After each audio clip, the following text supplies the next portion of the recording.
না জানি হাঁসগুলো আর কতই না ডিম দিত। এখানে দেখাই যাচ্ছে কতগুলো ডিম। আসসালামু আলাইকুম, কেমন আছেন সবাই? গত কিছুদিন আগে আমি বাড়িতে গিয়েছিলাম, আর বাড়ি থেকে খালামুনির বাসায় দাওয়াত ছিল, তো ওখানেই গিয়েছিলাম। তো গিয়েই দেখলাম যে খালামুনি এখানে 2টা বাসার ডিম দেওয়া হাঁস জবাই করেছিল। তো আমি তো গিয়ে যখনই দেখলাম এতগুলো ডিম, তো আমি তো একদমই অবাক হয়ে গিয়েছিলাম কেন যে হাঁসটা জবাই করলো। আমি তো মানে খুবই মনটা খারাপ হয়ে গিয়েছিল দেখে কত ডিম দিত। তো যাই হোক, যেহেতু আমি অনেকটা পরে গিয়েছিলাম যার জন্য আমার আসলে ভিডিওগুলো নিতে অনেক দেরি হয়ে গিয়েছিল। এখানে 2টা চুলাতেই মানে একটা চুলায় 2 চুলা বলে আর কি, মাটির চুলাগুলো। তো একটা চুলাতে আমার একদিকে এই সাইডে আমার আম্মু খাসির মাংস দিয়ে বুটের ডাল রান্না করার জন্য মশলা কষিয়ে নিচ্ছিল, আর এই পাশে খালামনির ননদ উনি হাঁসের মাংসটা রান্না করার জন্য মশলাগুলো কষিয়ে নিচ্ছিল।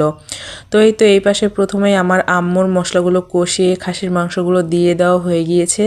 আর এই পাশে বড় খালামণি মানে আমার খালামণির ননদ আর কি, উনি খাসির মাংসর জন্য মশলাগুলো কষাচ্ছিলেন। আর এইদিকে প্রেশার কুকারে বুটের ডালগুলো সিদ্ধ করতে দিয়ে দেওয়া হয়েছিল।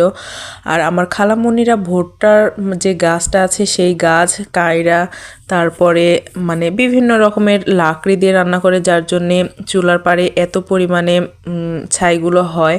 তো যাই হোক, এইগুলো তো আর অত বারবার পরিষ্কার করে ভিডিওতে নেওয়া সম্ভব না, আর আমি মানে ভিডিও নেওয়ার কোনো স্কোপই পাচ্ছিলাম না। অনেক তাড়াহুড়োর মধ্যে ওনারা রান্না করছিলেন, কারণ অলরেডি 12:30টার মতো বেজে গিয়েছিল, আর অনেককে দাওয়াত করা ছিল, যার জন্য আর কি এত পাড়াপাড়ি করে রান্নাগুলো ওনারা করছিলেন। আর আমি উপর থেকে ঠিকঠাক যে একটু মানে যে একটু ভিডিও নেওয়া যায় ওইটুকুই ভিডিও নিচ্ছিলাম। তো এই তো এখানে খালামুনি হাঁসের মাংসগুলো রান্না করতে শুরু করে দিয়েছে। এখানে মোট 2টা হাঁসের মাংস আছে, দেশি পাতি হাঁস এখানে 2টা দিয়েছে, তো 2টাই এখানে রান্না করতেছে। তো যাই হোক, এখানে তারপরে ওনারা পোলাও, মাছ এগুলোও রান্না করে। তবে দুর্ভাগ্যবশত আমার সেই দিন আমাদের ওই এলাকাতে আসলে কারেন্ট ছিল না, যার জন্য আমার ফোনটা একদমই বন্ধ হয়েছিল, মানে বন্ধ হয়েছিল না, চার্জ ছিল না, যার জন্য আমি ভিডিওতে বাকিগুলো নিতে পেরেছিলাম না। শুধুমাত্র এই 2টা রান্নাই আমি ভিডিও করতে পেরেছিলাম, এবং ফাইনাল লুকস যেগুলো ছিল বা ফুল ফটো সেগুলোও আমি কালেক্ট করতে পারিনি, কারণ বললামই তো অনেক লোকের দাওয়াত ছিল, আর অনেক তাড়াহুড়োর মধ্যেই ওনারা এই আয়োজনটা করছিলেন। আর সাথে তারা পিঠাও বানিয়েছিল। তো পিঠার ভিডিও দিতে পারিনি, তবে একটি ছবি আপনাদের সঙ্গে আমি আপলোড করেছিলাম। তো যাই হোক, এই তো এখানে আমার আম্মু হাঁসের মাংস দিয়ে বুটের ডাল রান্না প্রায় কমপ্লিট, আর এই দিকে খালামুনির হাঁসের মাংস রান্না করা কমপ্লিট।